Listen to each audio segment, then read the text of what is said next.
Welcome to Suman TV. నేను మీ Suman TV. నాకు parents ప్రతి ఒక్కరూ అంటే ప్రైవేట్ జాబ్స్కి ఎక్కువ మొగ్గు చూపేటువంటి వాళ్ళు ఉన్నా కూడా ఎందుకు వెళ్తున్నారు అని అంటే గవర్నమెంట్ జాబ్స్ వైపు అసలు అవకాశాలు ఉన్నాయా లేదా, నోటిఫికేషన్స్ ఉన్నాయా లేదా అనేది ఆ రియాలిటీ మీ వరకు రావట్లేదు.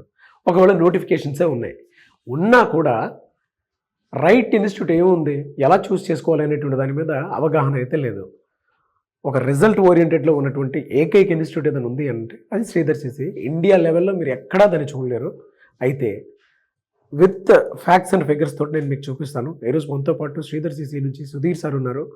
అండ్ అక్కడ వాళ్ళు ఇచ్చేటువంటి ఫెసిలిటీస్ ఏ విధంగా ఉన్నాయంటే వారి మాట్లాడి తెలుసుకుందాం. Hello sir. నమస్కారం. నమస్తే సార్. సార్, ఇండియాలో ఎక్కడా లేని విధంగా ఒక శ్రీధర్ సిసి మాత్రమే ఆల్మోస్ట్ 20,000 వరకు గవర్నమెంట్ జాబ్స్ ప్రొవైడ్ చేసింది స్టూడెంట్స్కి. అంటే ఆ లెవెల్లో కోచింగ్ ఇచ్చి ఆ బెనిఫిట్ ఇవ్వటం జరిగింది. అసలు ఏమేమి ఇస్తున్నారు మీరు ఇక్కడ? నాగరాజ్ గారు, మీరు మాటల్లో నోటిఫికేషన్స్ గురించి మాట్లాడారు. నేను చాలా క్రిస్ప్గా చెప్తాను. ప్రజలందరూ అనుకుంటున్నది ఏంటి అని అంటే పేరెంట్స్ కానీ స్టూడెంట్స్ కానీ నోటిఫికేషన్స్ రావడం లేదు, జాబ్స్ లేవు అని అనుకుంటున్నారు. మీరు కేవలం స్టేట్ గవర్నమెంట్ నోటిఫికేషన్స్ మాత్రమే అబ్జర్వ్ చేస్తున్నారు. దీంతో పాటు మనకి సెంట్రల్ గవర్నమెంట్ నోటిఫికేషన్స్ ఉన్నాయి, పబ్లిక్ సెక్టర్ నోటిఫికేషన్స్ కూడా ఉన్నాయి.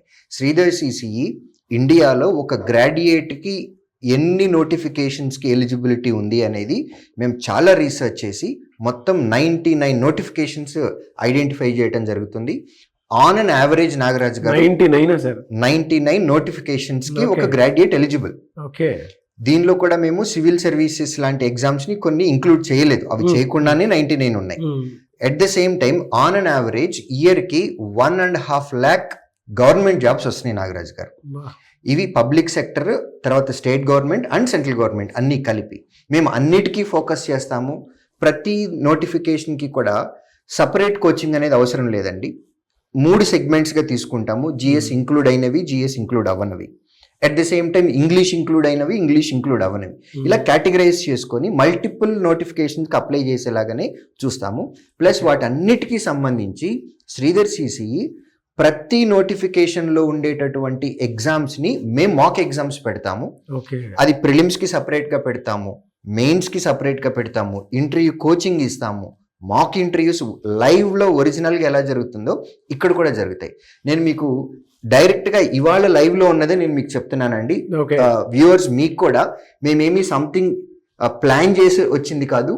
ఇది డైరెక్ట్గా మా శ్రీధర్ సిసి వెబ్సైట్లో స్టూడెంట్ అకౌంట్ అండి. మీ పైన నా ఫోటో కూడా చూడొచ్చు, అది నా అకౌంట్. అంటే నేను కూడా ఒక స్టూడెంట్ లాగా ఏమేమి అప్లోడ్ చేస్తున్నారు మా వాళ్ళు అనేది మేము కూడా చెక్ చేసుకుంటాం. గ్రేట్. సో నాగరాజ్ గారు, ఇక్కడ మీకు ఆన్లైన్ ఎగ్జామ్స్ అని ఉంటుందండి. ఇందులో ఎవ్రీడే జనరల్ అవేర్నెస్ కి సంబంధించిన టెస్ట్లు పెడతాం నాగరాజ్ గారు. మీరు డేట్ చెక్ చేయొచ్చు. ఇవాళ 9th December every day test, mock test, everyday mock test. ఇది కేవలం జనరల్ అవేర్నెస్. ఎందుకంటే జనరల్ అవేర్నెస్ అనేది స్టూడెంట్స్కి బిగ్గెస్ట్ ప్రాబ్లం అండి. స్టూడెంట్స్ కాంపిటేటివ్ ఎగ్జామ్స్కి ప్రిపేర్ అయ్యే వాళ్ళకి తెలుసు, యూట్యూబ్ నుంచి, లేకపోతే టెలిగ్రామ్ నుంచి, వాట్సాప్ నుంచి, డిఫరెంట్ వెబ్సైట్స్ నుంచి డేటా గ్యాదర్ చేస్తూ ఉంటారు. టూ మచ్ కంటెంట్ అవుతుంది. అవును. మేము ఇదంతా కాకుండా యూట్యూబ్లో శ్రీధర్ సిసి ఛానల్లో ఎవ్రీడే ఒక 1 hour ఓపెన్గా అందరికీ ఉపయోగపడేలాగా కాంపిటేటివ్ ఎగ్జామ్స్కి సంబంధించి కరెంట్ అఫైర్స్ చెప్తూ ఎవ్రీడే దాని నుంచి టెస్ట్ కూడా పెడతాం. ఇక్కడ మీరు డేట్స్ అనేవి అబ్జర్వ్ చేయొచ్చు. ఇది కేవలం ఓన్లీ కరెంట్ అఫైర్స్. ఇది కాకుండా ఇక్కడ మీకు చూసినట్లయితే ఇన్సూరెన్స్ అడ్మినిస్ట్రేటివ్ ఆఫీసర్కి సంబంధించి ఎగ్జామ్స్ పెడుతున్నాము. ఆర్ఆర్బి అసిస్టెంట్, లోకో పైలట్ రైల్వేది. At the same time sectional controller, technician grade 1, technician grade 3, ఇవన్నీ కూడా రైల్వే నోటిఫికేషన్ కి సంబంధించినటువంటి ఎగ్జామ్స్. క్వాలిఫికేషన్ ఏంటి సార్ వాటికి?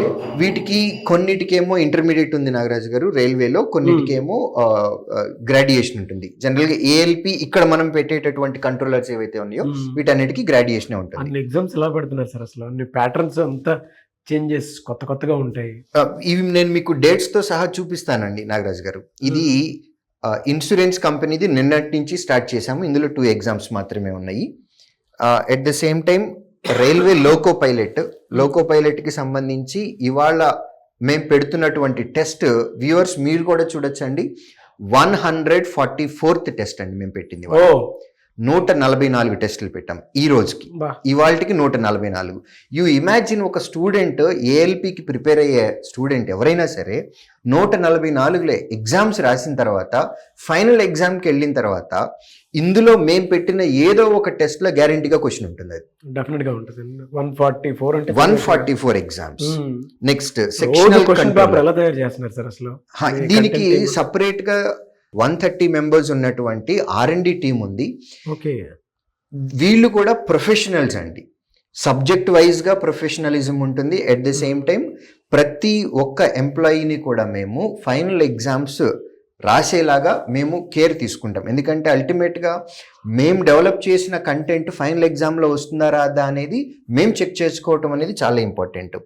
ఆ విధంగా ఇలా అన్ని ప్రిలిమ్స్ ఎగ్జామ్స్కి ఇప్పుడు వరకు నేను చెప్పినవన్నీ రైల్వే ఎగ్జామ్స్ నాగరాజ్ గారు. టెక్నీషియన్ గ్రేడ్ 1 ఉంది, 7th టెస్ట్. టెక్నీషియన్ గ్రేడ్ 3 ఉంది, 6th టెస్ట్. ఇలా ఇవన్నీ కూడా రైల్వే ఎగ్జామ్కి సంబంధించినవి. ఇదే విధంగా ఎస్ఎస్సి ఎగ్జామ్స్ కూడా మేము పెడుతున్నాము స్టాఫ్ సెలక్షన్ కమిషన్కి. CGL నిన్నటి నుంచి స్టార్ట్ అయిందండి ఎగ్జామ్స్ అనేవి. అంటే ఇవన్నీ మేము నోటిఫికేషన్ రిలీజ్ అయిన తర్వాత స్టార్ట్ చేసే ఎగ్జామ్స్ ఇవన్నీ. జనరల్గా స్టూడెంట్ ఏంటంటే నోటిఫికేషన్ వచ్చిన తర్వాత కోచింగ్కి రావడం మొదలు పెడతారు. మేము నోటిఫికేషన్ వచ్చిన వెంటనే ఎగ్జామ్స్ పెట్టడం స్టార్ట్ చేస్తాం. అంటే ప్రిపరేషన్ అయిపోయి ప్రాక్టీస్ ఫేజ్లోకి వచ్చేయాలి. సో అలాగా ఎస్ఎస్సి జీడీ కానిస్టేబుల్కి సంబంధించి 2nd టెస్ట్, ఇది లేటెస్ట్గా వచ్చిన నోటిఫికేషన్ నాగరాజ్ గారు. At the same time MTS staff selection commission multi tasking staff. మీరు ఇక్కడ చూడొచ్చండి, టెస్ట్ నెంబర్ 134. ఓకే, సో ఇవన్నీ ప్రిలిమినరీకి సంబంధించినవి, లేదా CBT 1 ఎగ్జామ్ అని అంటాము, తర్వాత లేదా టైర్ 1 ఎగ్జామ్ అని అంటాం. ఇలా కాకుండా ఫస్ట్ ప్రిలిమినరీ ఫేజ్ అయిపోయిన తర్వాత మెయిన్స్ ఎగ్జామ్ రాయాలి. ఆ మెయిన్స్ కి సపరేట్ బూస్టరే ఉంటుంది నాగరాజ్ గారు.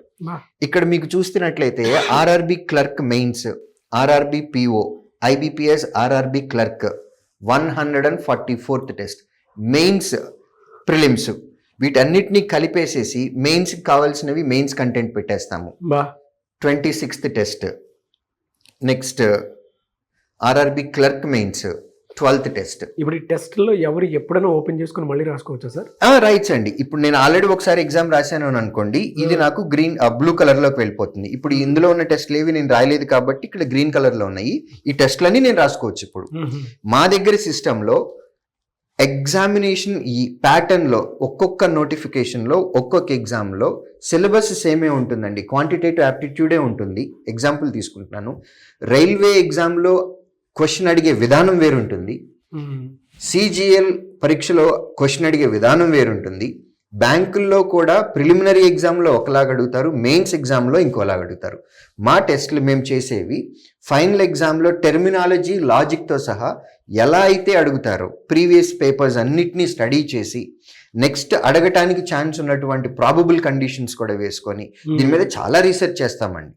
మేము ఇంటర్నల్గా మేనేజ్మెంట్ ఒక నోటిఫికేషన్ వచ్చిన తర్వాత ఎక్సెల్ వేసుకుంటాం. ఫస్ట్ ఆఫ్ ఆల్ ఈ ఇయర్ ఎన్ని టెస్టులు పెట్టాలి, ప్లస్ ఏ కాంబినేషన్ వేయాలి అనేది మేము చాలా రీసెర్చ్ చేసి మా కంటెంట్ టీమ్కి, R&D టీమ్కి కూడా ట్రైనింగ్ ఇచ్చి మరీ చేయిస్తాము.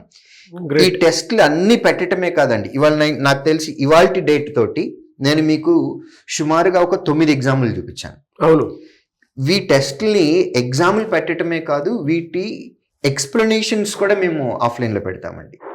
సో స్టూడెంట్ ఒకసారి కోచింగ్ ఆన్లైన్ రెండు ఉంటాయి, లేదంటే ఆఫ్లైన్ ఉంటుందండి, ఆన్లైన్ కూడా ఉంటుంది. మీ పిల్లలకు కూడా గవర్నమెంట్ జాబ్ కావాలి అనుకునేటప్పుడు, ఎందుకంటే వాళ్ళ ప్రైవేట్లో కొత్త కొత్త టెక్నాలజీస్ రావటం వల్ల కూడా కొంతమందికి ఫ్యూ డేస్ జాబ్స్ ఉంటున్నాయి, ఫ్యూ డేస్ జాబ్ ఉండట్లేదు. అండ్ గవర్నమెంట్ వాటిల్లోనే 99 నోటిఫికేషన్స్ వరకు ఉండేటువంటి అవకాశం ఉంది. ఇన్ని జాబ్స్ ఉన్నాయి అనేటువంటిది శ్రీధర్ CC నుంచి సుధీర్ సార్ చెప్పేంత వరకు కూడా చాలామంది పేరెంట్స్కి కూడా తెలియదు, స్టూడెంట్స్కి కూడా తెలియదు. ఒక్కసారి మీరు కనుక శ్రీధర్ CCలో ఎంటర్ అయితే మీ పిల్లల్ని తీసుకొని మిగతాదంతా వాళ్ళే గైడ్ చేస్తారు. ఎవరైనా సరే మీరు అప్రోచ్ అవ్వాలి అనుకునేటువంటి వాళ్ళు స్క్రీన్ మీద మీ కాంటాక్ట్ నెంబర్ కనిపిస్తుంది, దానికి మీరు కాల్ ఆర్ మెసేజ్ వాట్సాప్ చేసినా సరే వెంటనే అప్రోచ్ అవ్వండి. 6 నుంచి 12 నెలల్లో కనుక మీరు ఖచ్చితంగా గవర్నమెంట్ జాబ్ ట్రాక్ చేయాలి అనుకునేటువంటి వాళ్ళకి శ్రీధర్ CC బెస్ట్ ప్లాట్ఫామ్. విద్యార్థిగా వచ్చి ఉద్యోగిగా వెళ్ళు అనేటువంటిదే వాళ్ళ మెయిన్ మోటో. సో అలానే 20,000 మంది వరకు వాళ్ళ జాబ్ రావడం జరిగింది. ఇక్కడే డేటా ఉంది, 20,529 మంది. ఇది ఇండియాలో ఎక్కడా లేనటువంటి డేటా. మన తెలుగు రాష్ట్రాల్లో ఇలాంటి ఒక ఇన్స్టిట్యూట్ ఉంది అని అంటే మనకే గర్వకారణం. సో ఐ హోప్ ఎవరైనా సరే జాయిన్ అవ్వాలి అనుకున్నటువంటి వాళ్ళు స్క్రీన్ మీద కనిపిస్తున్న నెంబర్కి సంప్రదించండి. Anyway sir, thank you sir, thank you so much for your thank you Nagaraj గారు.